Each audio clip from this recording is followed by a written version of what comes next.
You're listening to the Feel Good Wedding Podcast, a podcast by Polka Dot Wedding.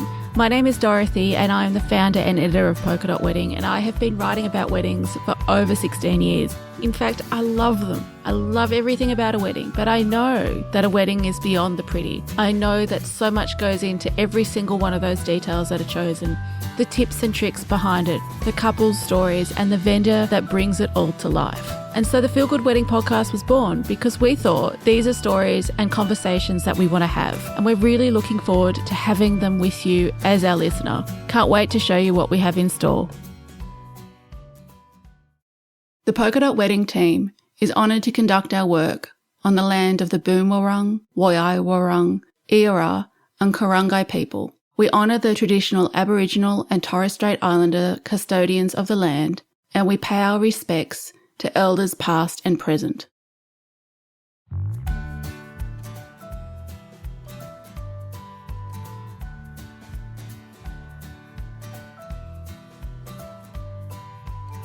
Well, welcome back to another episode of the Feel Good Wedding Podcast. Today we're doing something a little bit different. We're going behind the scenes of Polka Dot Wedding because we figured you might want to get to know us a little bit better. So we thought we'd have some chats with the team. Today we're talking to Mary, Miss Rose, and we're going to chat about something that's really close to our heart this week. We're going to chat all about inclusivity and really why a wedding blog should even care or does even care about inclusivity. And we've got a little bit of an insight into the way that we work things at Polka Dot Wedding that we hope you'll really enjoy. So hello, Mary. Hi, Miss Polka. How are you going? Good. I'm really excited to just dive into something that we talk about behind the scenes so much. So much. Yeah, we do. And that's, I think, it was really exciting to sort of decide to do this podcast session because we sort of I think the idea is to take a lot of what we chat about and actually put it out there so that anybody listening, hello, hi, it's us, you can sort of get an idea of what we do behind the scenes, how our brains work behind the scenes, and very much about inclusivity and putting diverse content on the website for you. So look, I think I'm really excited. Let's start. I think the best thing we can do to start is introduce ourselves. Hi, I'm Miss Rose or Mary. I'm the specialty blog editor, and it is me that will be reaching out to you in terms of if I want to create content for our specialty blogs, which are Polka Dot Wisdom, Polka Dot U, Polka Dot Honeymoons, and Polka Dot Made, which are fantastic blogs. I love them so much. And yeah, Miss Polka, on to you. So obviously you may know that I am Dorothy, otherwise known as Miss Polka Dot, and I am the founder and editor of Polka Dot Wedding. I founded Polka Dot Wedding, and I can't even remember now, 15 or 16 years ago. Can't remember which one. Literally, I'm going to say 16. Let's go 16. It's from, I've forgotten now. Right. We're getting to the point where I've forgotten how old we are. It's like how old we get. And it becomes exactly. The same. Yeah. From a little corner of our office at home in a little chair, because I wanted to share everything that I loved about weddings. Because if you've read anything about Polka Dot Wedding, you know that I fell in love with weddings at a really young age. I would drag my dad to the library and make him help me photocopy wedding magazines because I loved all the bits, and I would plan weddings at home and all that kind of stuff. And so that grew, and when I started Polka Dot Wedding, there really wasn't anything around in Australia. So I was able to share all the things that I really loved. And now here we are. And here we are, 15 or 16 years later, and we're thriving and having a really, really good time doing it and being able to show content to our vendors and our readers that we are really passionate about. So thank you for dragging your lovely dad to the library all those years ago and you know, cultivating this love of weddings, which just shines through in so much of what you do. Like, you really are this wonderful guiding light for the rest of us in terms of what we put on the website. It's really fun to work with you to create this space for couples and for vendors. It's super, super fun. Now, you've sort of said, you know, how you started it. Well, not how, but why you started it. How did you start? Was it just did you? Look, back in the day, blogs are really connected. So I started on Blogger, which was a Google blog platform, which was I was so horrible at anything tech. I had to pay someone to upload our header, which I had clunkily designed in Paint. It was awful. But everyone in the blogging community, Abby of Styled Me Pretty, and we had B of Wedding Bee and Brooklyn Bride, all those, original wedding blogs, we were all so connected, and we would have like blog rolls down the side of our blogs where we'd link to each other. And it was just such a different sense of community, and it's evolved so much since then. But it was just, we were able to connect and talk about different stuff and share different stuff. And it just sort of grew from that. I didn't really do much because I wasn't actively pursuing a business or pursuing anything but sharing my love of weddings. So it just kind of grew from the fact that there really wasn't anything around back then. And I know everyone says, oh, look, there was a gap in the market. There wasn't anything around when I started my business. And you always think, you roll your eyes and you're like, you just didn't look hard enough. Yeah, but really, this was before Instagram and even Twitter and really Facebook. There was nothing around to share wedding stuff except some wedding forums and physical wedding magazines. So it was brand new to everyone at that point. And for especially couples in Australia planning their weddings, there would have been, if you were looking for inspiration, you would have to look at magazines, which are still beautiful. But I think online must have really been really fresh and new then, and would have been really exciting to be like, oh, I can't find I think, this. the cusp of when everyone was starting to realize that you could do your wedding your way. Like everyone says that's a trend now, but it really has been a trend for maybe the past decade where couples were suddenly like, oh, actually, maybe I don't have to do that. Yeah. Maybe I could do this. And I remember early on someone emailed me and was like, I want to advertise with you, but your content changes every day. And I really don't I'm not comfortable with that. And it was that whole like educating everyone, okay, this is what a blog actually is. It is dynamic. It does move. And so everyone was kind of going, what is this stuff? And like, What's I happening? can do my wedding my way, or I could, be a part of this website. It was so different to what was already people were used to. Yeah, exactly. And look what we have now, like so many platforms, so much inspiration, noise. So much noise, which on one hand is really, really fun. And I'm so glad that this is, the journey of wedding inspiration online. But at that time, it would have been really, really confusing for a lot of people who are used to going down to the shop or going to the library, checking out a magazine, picking up a magazine and seeing it. But that's it. I remember doing that for my wedding, was going and getting the magazines and jumping online as well. But you sort of would read through them and that was it, which was beautiful. Yeah, that was all you had, wasn't it? That's it. And you sort of had to pile them up and dog ear or cut out things you liked where it was, But look, even when I started, there were like 5 or 6 wedding magazines and I would go down every month and diligently buy them. And I went to the newsagent last week and there were 2.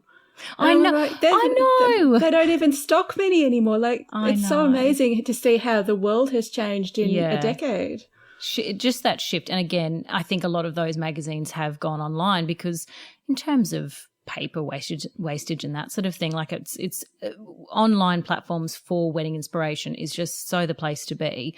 And you were just without even knowing, hitting the pulse of that so early on.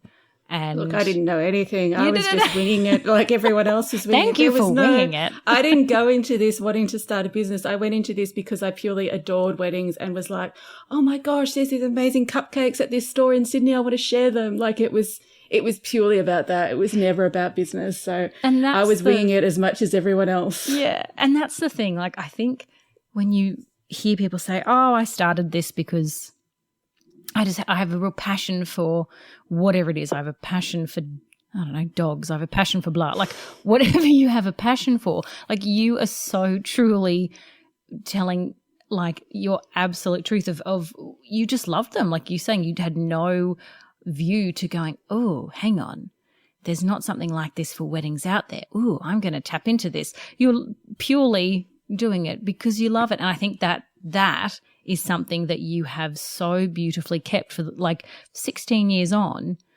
You're still how do I still love weddings? How did that happen? How did that happen? How does anyone still love weddings after that long? No, I still do. I still pour over every picture. I will put like the song that they walk down the aisle to or the wedding reception song and I'll get in there and write it and I still adore every moment of it.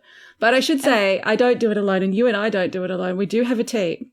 We do. We do have a team. And I was just going to say you do, in terms of the team, like you we all, not just you, but we do, you know, if we're writing about a wedding or we're searching for a wedding or any of the details that really speak to us, we get a real kick out of sending it back and forth to each other. You know, we'll send it and go, look check what this moment out. Oh, look at that. Look how they propose. You know, we get really chuffed with these stories, which is totally, you know, another part of what we're going to say is the stories are huge for us. But you're right, we do have a team.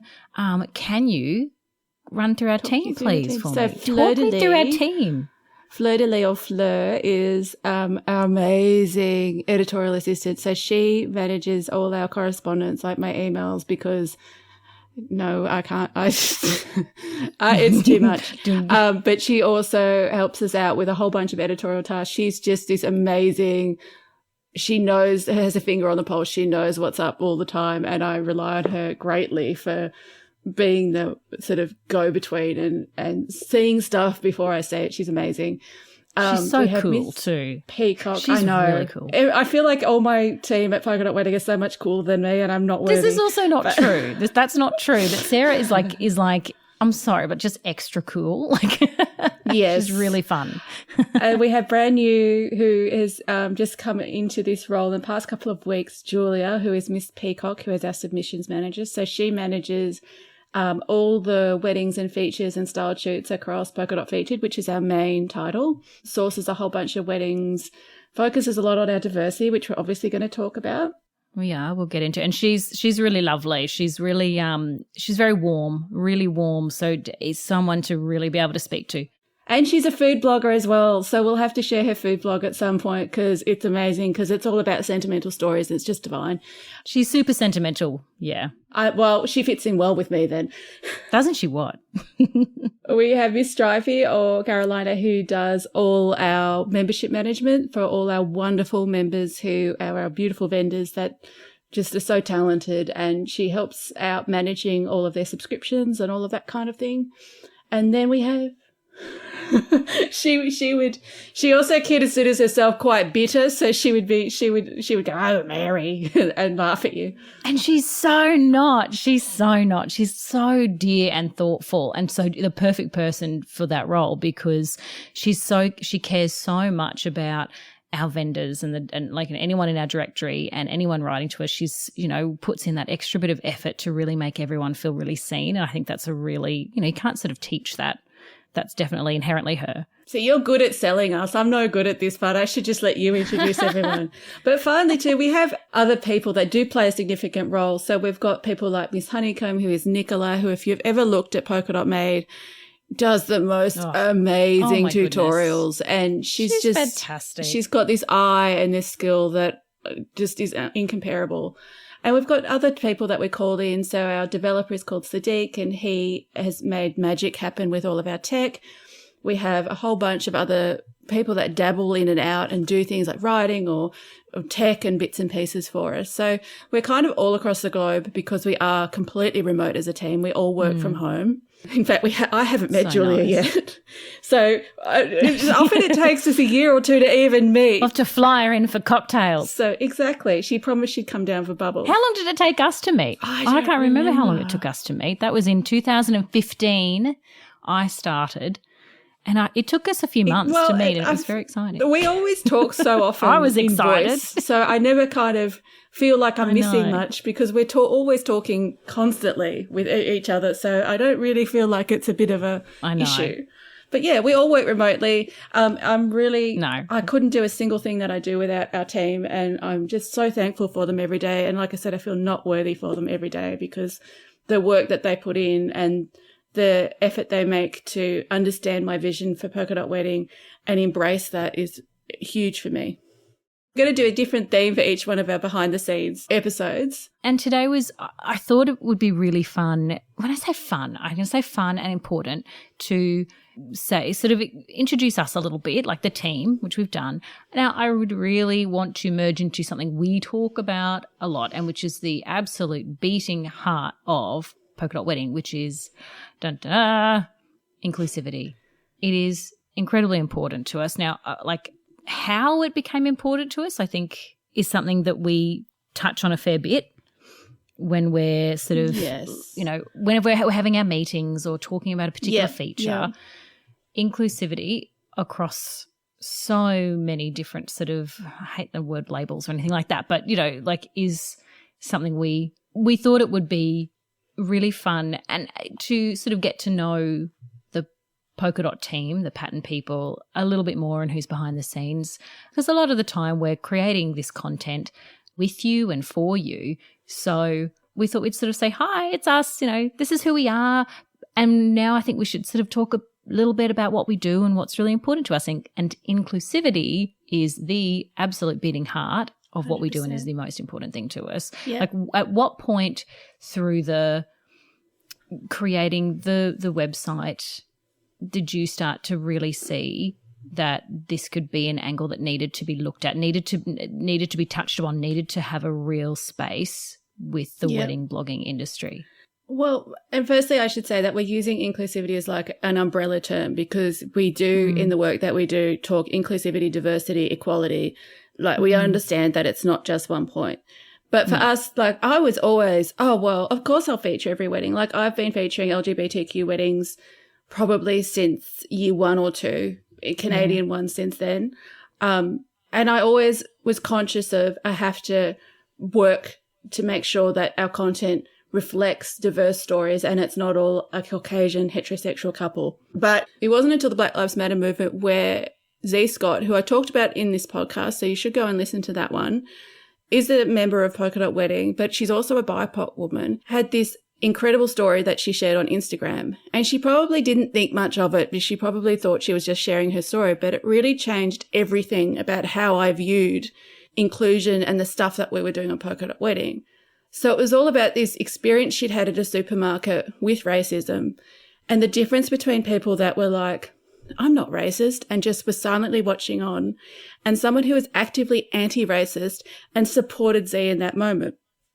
And for me, it really crystallized the difference between saying, oh, I'm inclusive. Of course I accept LGBTQ weddings. Of course I look for plus size weddings, and actively making changes in the business and actively seeking out that content and actively being anti-racist and inclusive, and how that would change in our business. And the way that we then thought about things shifted because it was less about, well, of course we accept everyone, into, okay, what do we need to change in the business? What do we need to change in our submissions and everything else to make sure that we are actively making a difference in the world and actively making a difference in weddings so that everyone can see themselves? So it really shifted, and it was all from that moment. Yeah, that's a really poignant, really, really heavy moment, isn't it? And I think, like you were saying, Z shared it without the thought of it sort of doing anything specifically, but, for the fact that it changed your and our, as a team, view on how we ran our business so that it could become, and still is becoming, a place for diversity. That's changed. That's, one trajectory changing in a, to a certain way. So, like you make these little posts on it, like these posts on Instagram or, Twitter comment or something like that. You don't know who you're touching, and in a good way too. And exactly. I think something that we are doing, well, I hope it's a good thing that we're doing all the time, is that, like you said, where they're going, of course we are, of course we're, inclusive, but it's saying, wait, we can learn all the time. We can still be learning how to do this. We do not have all the answers. And I think that's something that we constantly say throughout our content and through anything that we share, is that we're still learning. We're reaching out. We're trying to find path in this to make it so much easier for these stories to come to us as well. And that's something I know that we struggle with, is that we're searching for these stories of all different types of people in different types of walks of life, who are getting married or, who are in the wedding industry. And yes, we actively look for it, but it's also about the fact that it needs to be actively shared as well, which we struggle with, because I find it's still so not, everything's very white, everything's very straight. Yes, I think by saying, oh, well, of course I am, you kind of, well, I have found personally, I've removed myself from the responsibility that comes with, I don't know, being a white woman in the wedding industry and having that privilege, because it says, oh, well, of course I'm inclusive. I don't have to do anything more. I've said it. Like, what else do I need to do? It's just not enough. And because the active work that we do in the way that we have changed our name, which I know we're going to talk about, and done a whole bunch of changes around the site and a whole bunch of stuff we still need to do, takes work. It takes reflection. It takes being really uncomfortable with the beliefs that you have shown up with. But also on top of that, I think when you are a white woman or someone with a lot of privilege, you kind of get blinded and you think, well, it's all fine. And then nothing changes because you're like, I've done my part. I've said that I'm inclusive. Exactly. What do I need to do? So then nothing shifts. That's it. But I think, and that's something that I really am proud of with our team, is that we talk about inclusivity and diversity so much behind the scenes. A lot of and I'm saying this in terms of we're really open and honest all together. We call each other out.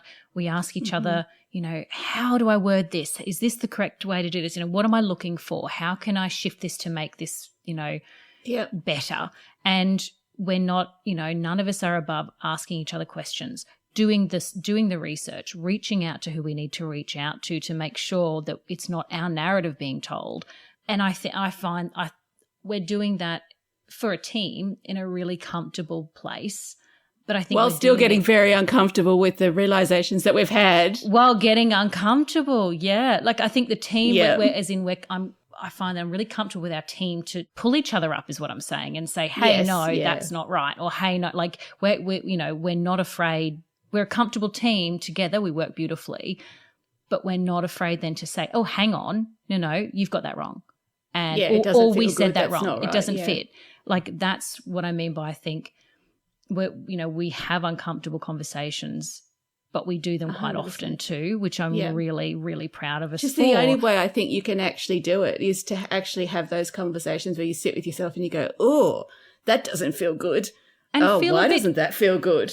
And honestly, feel a bit crappy about yourself because if you're not, there's a reason you do. If you're feeling not good about how something's come across or what you shared or how you've spoken to someone, there's probably a good gut instinct. There's probably a good reason for it. You've probably really gone off board with what with offense or what you should or should not be shared.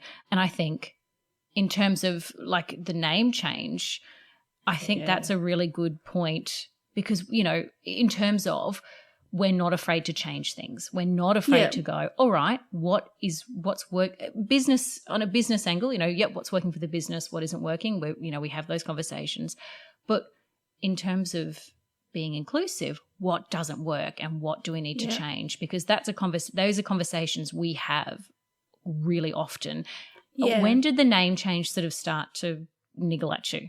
It started probably 4 or 5 years before we even changed it. In fact, probably longer because when I started Polka Dot Bride, it was like I was Polka Dot Bride. Yeah. I'm Dorothy Polka. I'm Miss Polka Dot. It's like my voice. It's like Brooklyn Bride was always the editor's voice and it was all about me as the voice. So it didn't really occur to me that there was anything not inclusive about that. And then as a team, we sort of started fumbling about talking about it many years before we even did it.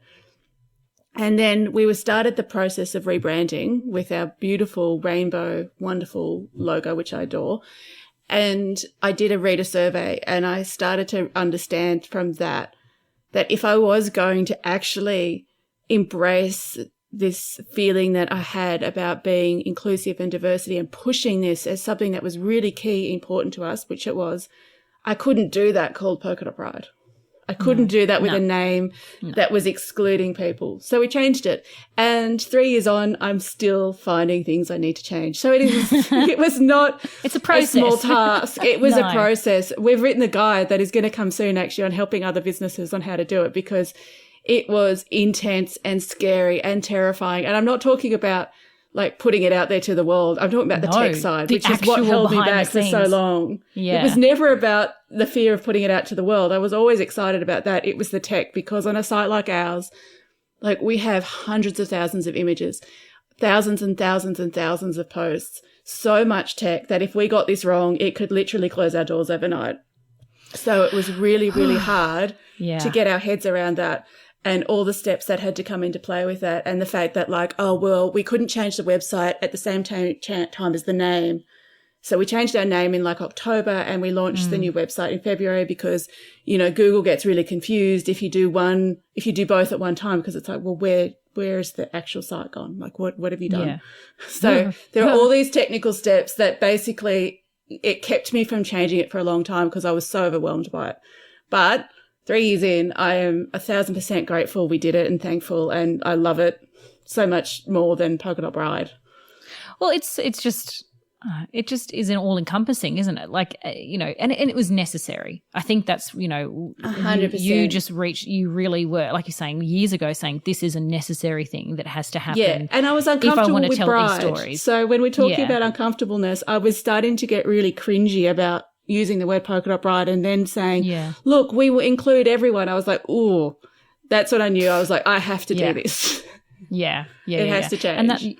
And it is, like you're saying, something like that is uncomfortable. And, you know, so many, especially, you know, so many wedding vendors have been around for quite a long time and have, you know, names that they started with or particular, you know, details about their business that they've had since they've started.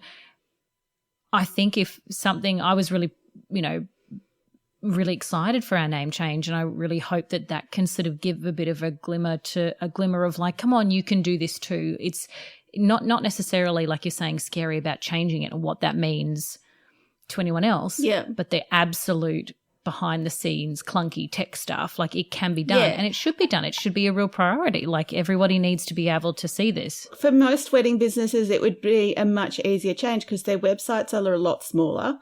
So you look when you've got a 10-page website, it's a lot easier to change it. You've obviously got to change your branding, you've got to change your Instagram, all that kind of stuff. Yeah. But it is, I say that because I don't want you to be scared off by the fact I've said it's so overwhelming. It's really not if you've got a smaller website. It's just for us, the sheer volume of stuff we had to change for 15 years. Was so full on. And thousands of posts was just a lot.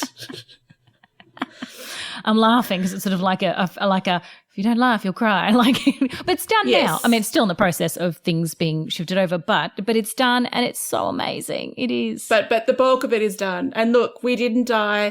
The traffic didn't drop. We're okay, and I'm proud of our business name now, which is the main thing. And I think there's, you know, and that's it. You're proud of it. You took the uncomfortable feeling of it and went, well, hang on, why am I uncomfortable and what can I do about it? You're not sitting there in the uncomfortable. You're going, right, how can we be better? How can we do this better? And I think we've had a lot of lovely positive feedback about the name change as well, which is not why we do it, but it you know, it's nice for that to be noticed of, hang on, we are trying to include everybody, which is what we love about what we do is, you know, everyone's stories. Like it's the absolute reason we do this. So there's a name change. And what else do you think we're doing to make creating a space for diversity a focus? I actually have a post written about this, you know, that I've been working on for probably, 6 months, actually, since late last year, about all the things that we have done, because get it done. I need to say firstly, there is a hell of a lot more we need to do. Our website is not nearly as accessible as I want it to be. There is a lot of content that you and I have talked about that we want to produce that we have not yet had the capacity to do. And basically this is always my problem is capacity, right? But we've done we've done so many behind the scenes things. So our submission schedule is one that is really important to us. And so we have some plans around that and planning around that we ensure that we do to ensure that we have great diversity across the publication. We have done little tiny things like changing in our colour book nude pink to beige pink, because nude pink, if you think about nude, the colour of nude and the colour of nude pink is always Caucasian. Yep. You know, we've done these enormous things and we've done tiny things. So like with our podcast, every single guest gets a whole sheet before they come on to chat with us about all our inclusivity guidelines. It talks about the way that we want to use verbiage, the way that we want to make sure that the podcast is accessible. So every podcast is published with a full written transcript for those people that can't make use of the volume and hearing. And then there's other little changes like on Instagram and TikTok. Every single time that there is a voice on a story, we make sure it is captioned on every single Instagram post. And it takes Miss Rose and I so long, but we do it. We write an image description. So what we always want to try and do is make sure that we're not looking at one segment of a community. So we don't just make sure that, oh, okay, we're ticking a box and we're making sure that we're including LGBTQ weddings. We also make sure that we're inclusive of disability, we're inclusive of plus size, we're inclusive of different ages. And there's a whole bunch more there that we really are conscious of to make sure that we're not focusing on one section of the community. But they're big changes and they're tiny changes, and we have so many more to go. Well, and even with the tiny changes, I think tiny changes, build up, I think they're just as important, because it could be 100%. That one little thing that, you sort of go, well, that was an easy change and I did it and whatever. I don't even know if anyone noticed, but there might, it's not even about anyone noticing. It's for us to go, no, that didn't feel right. And it's a little thing, but little things add up. And I think. And it's the activeness of those little things, right? Because so there is a word, and I don't want to use the word because A, it is a slur, but B, it is also used by some businesses in Australia that I made sure that I went through the whole website and I pulled out of everything. Yeah. Except for the business name, unfortunately, because I need to credit the business. But there's tiny little. We are big on crediting like everyone, just so you know. Crediting is the bane of our lives, but we're so committed to credit. We're so. But those words like, okay, and this is the thing too, right? In the last 10 years or 15 years, there are words that we used to use that now are considered slurs or are considered problematic. And unfortunately, some of those words have been used a lot in business names. Yeah, so for me too, it was also important that I went back and made sure that some of those words, or most of those words, all of those words were removed from our physical content as well. And imagery, So there was a story, for instance, where we featured a styled shoot and the bride had a Native American big feathered headpiece on, which of course I removed. And I have rejected shoots in the meantime now that have had that, because it is cultural appropriation. So for me, it's also been, as I've learnt stuff from the amazing people that I follow who do so much of this for free. I understand that, though we do pay some of them because I think you should pay for labour. As I have learnt more, I'm able to make those changes, right? So I never knew that a cultural appropriation factor was wearing a feathered headdress and how inappropriate that was on a Caucasian Australian white bride. So now I've removed that. So there's tiny little things that we've done behind the scenes. Now we know. But it's something like a styled shoot, for example, where you look at it and you go, and can I just say, like the actual shoot, I remember that one, like the actual shoot was beautiful. The headdress was incredible. Like it's beautiful, but that doesn't mean that it's right. That doesn't mean because that intent, it's okay. In the end, you can intend not to harm, but it kind of doesn't matter if you do cause harm. Yeah. But your intent doesn't matter if there is harm caused. That's it. So I want to make sure that as we're learning, we are doing better and we are making changes. And like I said, we have a lot to do. Our website needs to become a hell of a lot more accessible. There needs to be a lot more content around the stuff that we have talked about with inclusion, but we are making changes slowly. It's also about how we find and produce the diverse content as 100%. Well. And I think I said it before that, we are really, all of us, all of the team, really actively searching for diverse content. And this is not a woe is us point. Of course. Because we're constantly looking for it. We're, scouring Instagram and scouring photography and vendor websites. But a lot of the diverse content does not get shown. And it's getting better. It's definitely, I've noticed it is getting slightly better to see, different cultures, different abilities, members of the LGBTIQ plus community, but it's still very white and straight washed, and that makes it hard. We really believe that it's our responsibility as a publication to seek out that content and not just say, oh, look, the stuff doesn't get submitted to us. What do you want us to do? We're not going to publish that stuff. No, for us, we actively go and seek this stuff out. And on the same token, I should say that one of the reasons that we actively use hashtags, so if there's for instance, a wedding where a bride is in a wheelchair, we will use the hashtag wheelchair bride, etc. And the reason we do that is not necessarily to tag and say, oh, hey, look, did you notice she's in a wheelchair? Look what we did. Yeah. It's more about the fact that we want our content to be easy to find. So if there is someone else, and I've talked to photographers about this who have said, look, I'm shooting a couple where the groom is in a wheelchair and we cannot find any examples. And he really wants examples of wedding photos where the groom is in a wheelchair because he can't imagine how he's going to, how the photos are going to be taken. And I couldn't find anything. So I've built a whole Pinterest board on it for them. And also we hashtag our features like that because I want, if you are a groom in a wheelchair, I want you to be able to go wheelchair groom into Instagram and find a wedding where you can see yourself. And find inspiration from that. Exactly. Before we even get into the submission part, I wanted to clarify that as to why we point this stuff out, because we want that content to be easy to find. And you're right. I agree in terms of it's our job to find the content we want to produce. I'm so on board with that because it's our publication. We get to choose what's on it, and that's what we want to represent.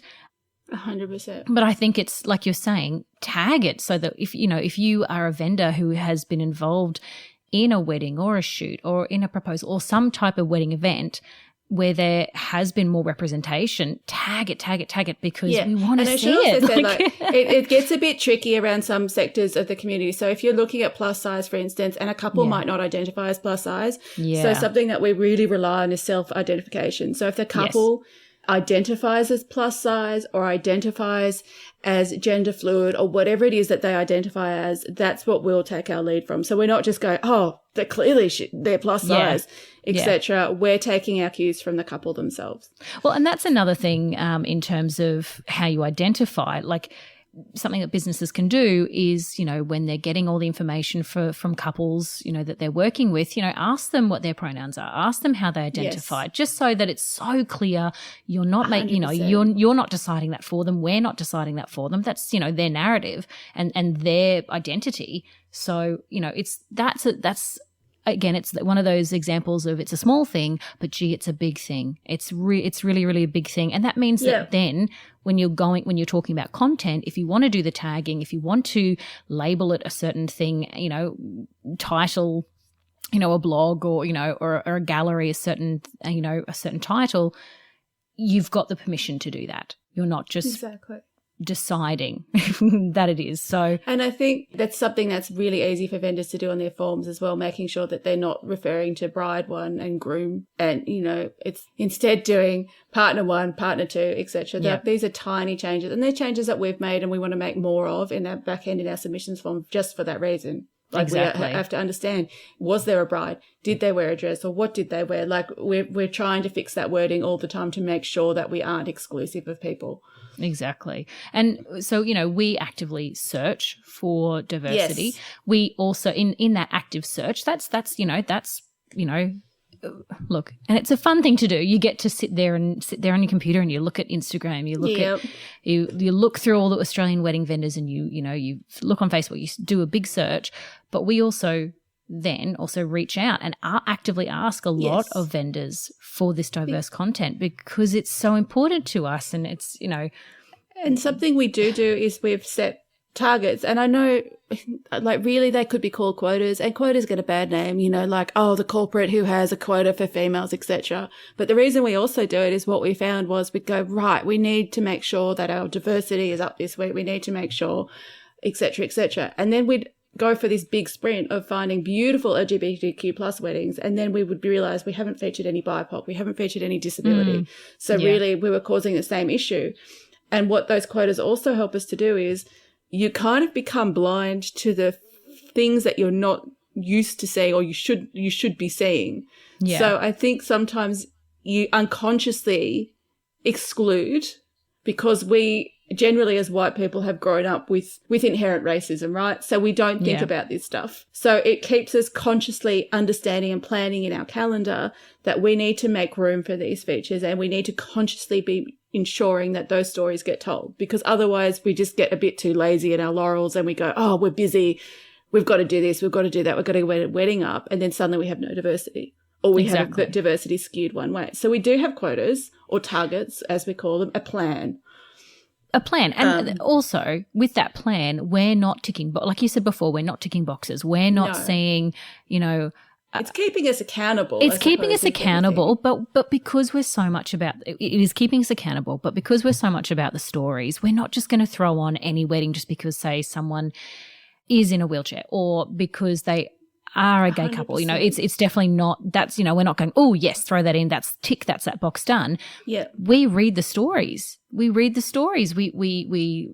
hear all about it. Make and if sure it doesn't, it's hitting all the targets and notes. Exactly. Make sure it's hitting all the notes, yeah. That's it. Like, it's not just a We spend so throw-in. much time, like the amount of time I spend on Instagram and scrolling feeds, and unfortunately, like you mentioned earlier, the diversity is rarely there. It is a lot of Caucasian heterosexual couples, which is great and fun. It goes, it's beautiful. But that's only part of the stories that need to be told and the stories that we want to tell. So we spend an inordinate amount of time seeking out that content. And if we didn't, then our content would be all white heterosexual couples. And that's just not the stories we want to completely tell. We want to make sure that we're telling everyone's stories.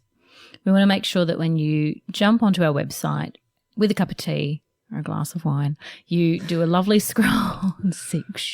You do a lovely scroll and you see yourself. You read about yourself. And it's not hard to find yourself because there's lots of weddings of people that are like you. Exactly. That's our whole through line. Like, that's what we want all the time. Our featured blog and our Polka Dot U blog are our wedding stories about couples. With the Polka Dot U specialty blog, this is a really special, specific place for couples to write about their wedding day for us. Now, they get sent a questionnaire to fill out, so you have some guidelines, but really it's what you want to say about your day and you as a couple, your family and your vendors. So that's really couple-led, which is really, really, really exciting. And I love reading those stories. That's one of my babies. They get to tell them the way they want to tell them instead of like us editing this and editing that. Of course, it's edited. But when we tell a story, we tell it in a very different way to when someone else tells a story. So if we you tell are a it couple, in our tone come and voice tell your too. story. That's it. We want it. Come send it to us for Polka.u, because especially if you're someone who really loves to write, or if you find that as a really, we've had a few couples recently who just really love to write and they just wrote really beautifully for Polka.u. If this is something that you love to do, write about your day. We want to hear about it. It's definitely, your story to tell. And we never ever say no to anything for Polka.u, by the way. We accept every single story that is couple submitted. We don't. It's just really fun. Yep, absolutely. Which makes it so beautiful, because also, if you're not a writer, it doesn't matter. You could write 2 lines, but it was really special to you. We want to know about it. Our featured weddings, which is where Miss Polka and Miss Peacock shine, are submitted to us, or we find them. We write them in a way that is in the Polka Dot Wedding tone. So, while we have the information, it's still us writing them. So that they're the differences between those two. I think that can sometimes get a bit confusing about which is which. I should say too that we have had weddings featured or shared in the past where a photographer has not been able to get in touch with the couple, unfortunately. And so there's been no story. They're like, oh, can you still share it? And unfortunately for us, or maybe fortunately, the story is one of the key parts, because the details combined with the story is what tells everything about that day, that big picture. And it just, for us, we need those stories because they're so crucial to telling this is how the couple did it and made their day theirs. Without the stories, we've got nothing. That's it. That's it. We don't just grab them and go, we don't look at it and go, well, those are pretty pictures, let's throw it up. Don't get us wrong. We love beautiful, beautiful photography. But like you said, if there's no context or depth behind that, we just don't do it. So if you're going to submit any weddings or proposals, etc., to us, get the story, because that's pretty much a sure thing. The story is what makes us get out of bed. That they just do. They're just and honestly, like, that is what we totally live for. We open up our computers and start reading all these beautiful stories that get sent to us, and it's so special. It just really makes the job, doesn't it? So that's what to submit to us. If you're a vendor sending through a wedding for us, for example, make sure that you get a story from the couple. If you're not sure sort of how to ask them, or in terms of what to ask them for, reach out to us. We have a questionnaire. Yeah, we have a wonderful questionnaire system too for featured, etc. Yep. We have all the questions you need. We can even email the couple. If you really don't want to email the couple, we will do that too. We can do that. Look, we just love hearing the stories. So we can absolutely send that to them, or send that to you to send to them, or you can jump on our website and get that going. We need photos, surprise, surprise, high resolution photos, please. And if you're aiming to be on the featured blog, a lot of details. So the couple, their family, but a lot of the details, like dresses or suits or tablescapes or flowers. And it doesn't even need to be like, often someone will say, oh, look, the wedding isn't full of detail, you're not going to like it. But it's not really about that. For us, it's about the way that it is shot. So, for instance, it's getting a good shot of the venue so that we have some context about the venue. It's getting some shots of perhaps the rings, or perhaps the detail of the dress, or the detail of the different elements. It doesn't have to be a detailed-filled wedding. It has to be a wedding where there's lots of little moments and things that are captured so that we can easily tell that story. We've featured elopements. We love elopements. We love casual weddings as much as we love the weddings full of everything and every bell and whistle. But it has to be captured in a way where people can understand the story that is being told. Exactly. And if you're not sure, send it to us. If you're not sure, submit it. Like, that's the, if you're not in it to, I don't want to say win it. If you're not going to send it through, it's definitely not going to get through to be 100%. You've got to be, like you said, you've got to be in it to win it. You've got to be in it for a chance. But also don't forget vendor credits, because we need those vendor credits. We do. And it saves a lot of back and forth. If you have everything ready to go for us, like a filled in questionnaire, like the high res image selection, like the credits, it's very rare that we're going to have to get back to you and be like, hey, we need some more. Usually we'll get it. If you send us all of that and we get it and it's everything we need, we will be praising you and be like, oh my God, this is amazing. And it's ready to go. So we'll fit it into our content calendar and it'll be set. And we can't tell you the amount of time we spend on that vendor crediting. We want to make sure that every single vendor is rewarded for the work that they do. Yep. So we will tag them on Instagram, on stories, on Facebook, because we believe every vendor needs to be credited. So we need that full vendor credit list. We haven't been to the wedding. As much as people have gotten very angry at us in the past for leaving off a credit, we would never do that unless it's not given to us. So we need those credits to make sure that everyone is rewarded for the work that they've done. Exactly. And look, you don't need to be one of our directory members to submit to us. We accept submissions from anyone, from couples, from any wedding vendors, preferably within Australia and New Zealand. We need our stories to have an Aussie link because we are Australian. Yeah, exactly. But Miss Polka, what else do we offer our members? Look, our vendor members I'm so passionate about them because I just think they're amazing people. And one of the caveats, or one of the mission statements of our directory, is that we're helping you find vendors that suit you, not us. So our directory is not invitation only. It kind of, as we were building this new directory and even our old directory, it never really sat well with us that we had some criteria that members had to pass in order to be worthy of spending money with us. And having said that, we do have caveats. So, the dress people that will rip off Australian designers, we will not accept. We will not accept anything to do with weight loss or cosmetic surgery, etc., because, of course, we believe you are beautiful the way you are. You don't need any of that stuff. So we do have caveats, but we welcome everyone to our directory because we understand that businesses are at all different stages, but also that people have all different tastes. So we offer annual and monthly subscriptions where you get to be a part of our directory, but not only that, you get access to a whole bunch of amazing content marketing stuff. So you get access to Miss Rose, for instance, who will help you produce amazing evergreen content that stays on our site forever and promotes you as less about just being, oh, look, here I am, sell my stuff, and more about I'm an amazing expert in my field. That's it. That's where our special blogs come in. They are perfect for this sort of marketing. That you get a voice across all our sites. You also get things like a weekly business-related newsletter. You get opportunities to be on our podcast. So our podcast guests are purely Polka Dot members because we believe that we probably should be asking them first, the people that pay us and work with us more than any other vendor at the moment. So we are offering those exclusively to our members on top of a whole bunch of more experiences and opportunities that these members get. Our membership program is a lot more than just set and forget advertising. We really ask our members to get involved with us to make the most of the content marketing that we provide to them.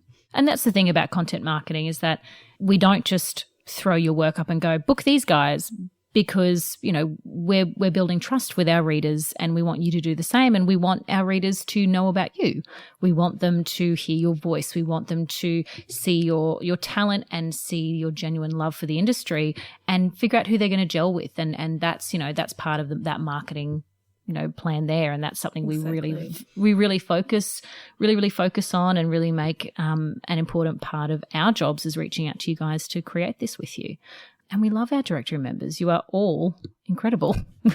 So super fun to work with as well, which is just a perk. And I love that they have, like, if I was picking all our directory members based on, you know, my personal taste, that it'll be one little segment of the community. Whereas I love that our members are these all different photography styles and all different floristry styles and all different price points and budgets and personalities, because there are all kinds of people in the world, and it should be like that.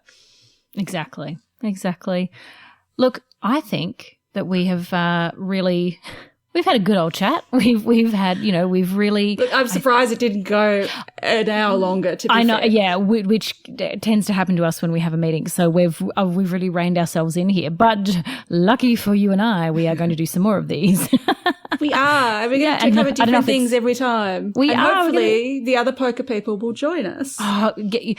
And we do. We want you to hear from our other team members as well. So please send us that feedback. Say, we would like to hear from the other team members as well. Let's get them on here. But we do have some other episodes planned, ready to go for some more behind the scenes with us. And we just want to really talk about what we love and why we love what we do and why we love who we work with. And yeah, it's fun, and we love doing the podcast. Yeah. And I love this chat because we know how much work we have to do. We know we get it wrong. We know we're learning. Sometimes we know we're learning. We know this whole inclusion, diversity, equality journey is one that is really tricky and hard for the wedding industry.